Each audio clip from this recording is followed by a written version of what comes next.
दोस्तों, सुप्रभात। हर हर महादेव। बड़ों को मेरा प्रणाम, छोटों को मेरा आशीर्वाद। आशा करती हूँ आप सबका दिन अच्छा हो। तो मेरे दिन की शुरुआत हो जाती है मेहंदी लगाने से। तो मुझे मेहंदी वाली आखिर बना ही दिया, सबका ऑर्डर आने लगा है। मजाक करी, मेरी बहन जो आई है वो मेहंदी मुझसे लगवाएगी, तो मैं उसे लगवा दूंगी मेहंदी। तो चलिए ज़्यादा देर ना करते हुए मैं मेहंदी लगाऊंगी मेरी बहन को, और कैसा लगेगा मेहंदी बताइएगा ज़रूर। फिलहाल मैं लग जाती हूँ उसको मेहंदी लगाने के लिए। तो इंतज़ार करो मेरी बहन का कब आएगी। तब तक आती है तो मैं आपसे बात कर लेती हूँ। पीछे देखिए, पीछे मेरी बच्ची खड़ी है, वही बात कर रही है तो आ रही है मेरी बहन लगाने। और सब आप सबका दीपावली तो हो ही गया होगा, तो कैसा गया मुझे बताइए ज़रूर। और किस किस का आपके यहाँ छठ मनाते वो भी बताइएगा ज़रूर। और अब तो 2 दिन बाद छठ ही आने वाला है, तो बहुत एक्साइटमेंट भी है मुझे, इसलिए सबको मेहंदी लगा रही हूँ। अगर मुझे टाइम मिला तो मैं खुद लगा लूँगी। एक बार लगाया था मैंने, एक ही हाथ में लगा पाई, अभी तक वो गया नहीं। देखिए एक ही बार लगाया था, तो अभी सबको मेहंदी लगा के दे देती हूँ। फिर अगर मुझे टाइम मिला तो मैं लगा लूँगी। अभी तो मेरी बहन को चाहिए दुल्हन मेहंदी, तो आ गई है, मैं उसको लगा देती हूँ पहले। फिर जब लग जाएगा तो मैं बताऊँगी किस तरह से लगा। फिर मुझे ऑर्डर ज़रूर दीजिएगा आप लोग का अगर अच्छा बना तो मुझे ऑर्डर दीजिएगा। हालांकि मैं थोड़ा अनाड़ी हूँ, उतना नहीं आता, लेकिन जैसे तैसे जुगाड़ कर सकती हूँ लगाने का। और क्या चाहिए, जुगाड़ आ गया तो बस उतना ही काफ़ी है चलिए फिर अब मैं लगाती हूँ मेहंदी।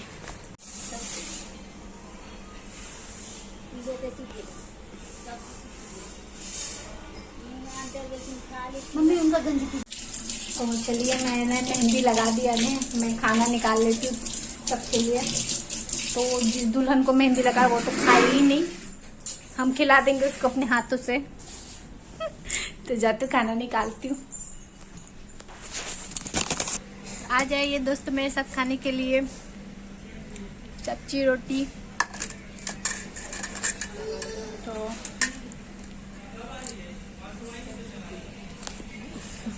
आज रोटी खाने का मन था, सब्जी रोटी। चावल 2 दिन से कंटिन्यू खा रही हूँ, इसलिए आज सब्जी रोटी खा रही हूँ। तो चलिए मैं खा के मिलती हूँ आपसे, आप लोग भी खा लीजिए। तब तक के लिए मिलती हूँ मैं खा के। तो दोस्तों अब मैंने खाना वाना खा लिया, अभी जा रही हूँ मैं खाना बनाने के लिए।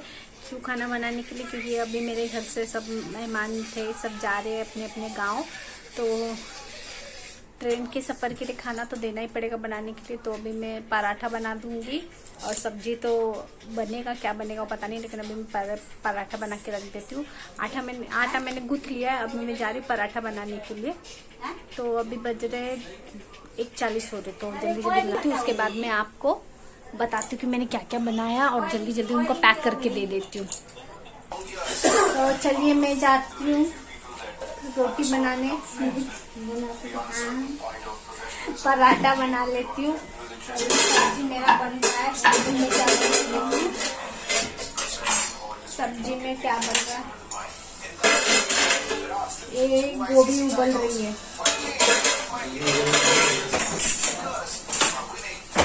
तो दोस्तों देखिए मेरा किचन पूरा भरा पड़ा है, तो सफर के लिए तो लगेगा। तो भुजिया यहाँ पे बन रहा है, और यहाँ पे फूल गोभी, वहाँ पे फूल गोभी की भी सब्जी बनेगी।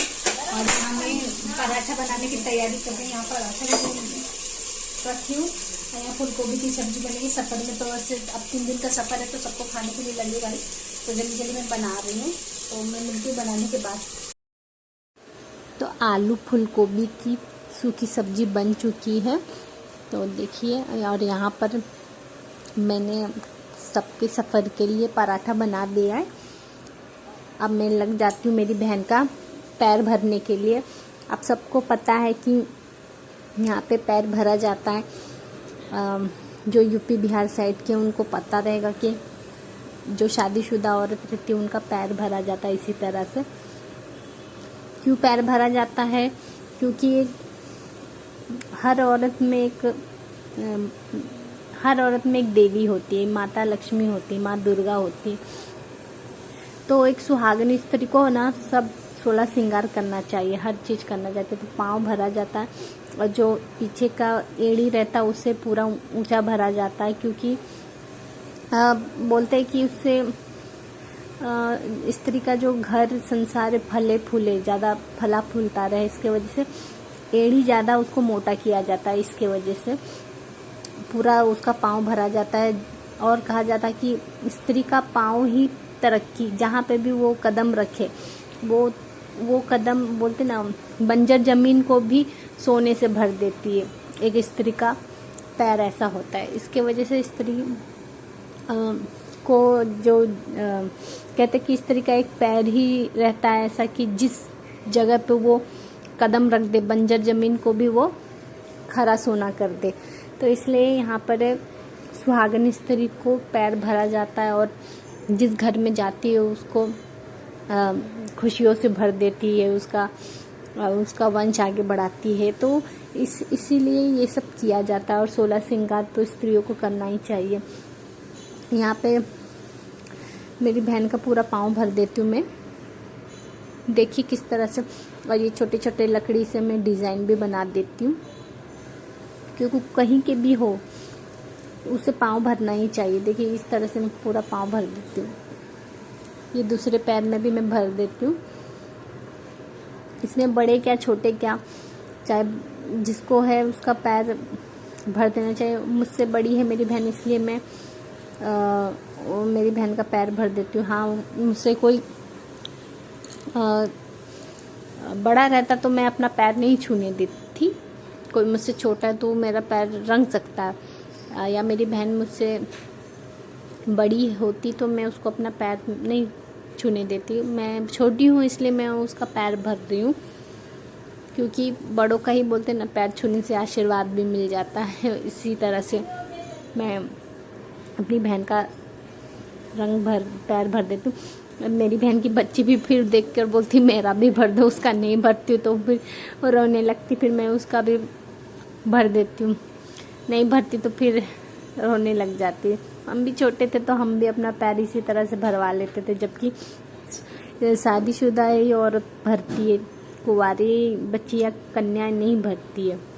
और देखिए वो बच्ची भी अपना पैर लेकर आ रही है, देखिए बोल रही मेरा भी भर दे। मैंने उसका हटा दी तो वो गुस्सा करने लगी।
देखिए ये मेरा पैर है, मैंने भी अपना पैर इस तरह से कुछ भर लिया। और ये मेरी बहन का भी पैर है जो मैंने उसका ऐसे बनाया। आप बोलेंगे कि तुमने अपना भरा और तुम्हारी बहन का नहीं, क्योंकि उसे पसंद नहीं था पूरा भरना, इसलिए मैंने आधा ही भर के दिया। तो दोस्तों मेरे घर में जो मेहमान आए हैं, रिश्तेदार, मेरी बहन, तो उन लोग का हो गया है एक पोपट। उन्होंने एक दिन पहले टिकट निकाला तत्काल में, RAC बता रहा था लेकिन अब वेटिंग बता रहा है। पूरा सामान पैक हो चुका है, सब कुछ कर दिया, सबने मेहंदी लगा दिया, मैंने सब कुछ कर दिया, सबका सामान पूरी तरह से पैक है। अब एंड मोमेंट पे बता रहा है वेटिंग। अब बच्ची भी है साथ में, बच्चे लोग नहीं रहते तो कैसे भी कोई आदमी निकल जाता, पर एक दिन का सफर नहीं है, 3 दिन का सफर है। अब क्या करे क्या नहीं अब पता नहीं चल रहा, तो शायद कैंसिल भी हो सकता है जाना, क्योंकि नहीं है, टिकट नहीं है, वेटिंग पे बता रहा। RAC था तो कंफर्म मिल जाता था, एक सीट भी मिल जाता, लेकिन अब वेटिंग है, मतलब एक भी सीट नहीं, क्या कर सकते। तो अभी वही चीज़ में सामान पूरा पैक हो गया, खाना सब बन चुका है। अब देखिए क्या होता है क्या नहीं, कुछ समझ में नहीं आ रहा, हम लोग भी समझ में नहीं आ रहा कि आखिर ऐसा क्यों हो रहा है, क्या हो गया। एक भी सीट नहीं मिल रहा। मैंने कहा ना छठ पे जाने के लिए लोग कैसे लटकते पटकते जाते हैं, क्योंकि महापर्व है और यहाँ पे सीट RAC बताने के बाद अब वेटिंग बता दिया, तो अब पॉसिबल नहीं होगा शायद जाना। और जैसे होगा, अगर टिकट पॉसिबल भी हो जाए तो ठीक है जा सकते, लेकिन अभी कोई चांस ही नहीं है कि कुछ हो पाए। तो अब देख रहे हैं कि क्या करना है क्या नहीं। जैसा होगा मैं आपको बताती हूँ।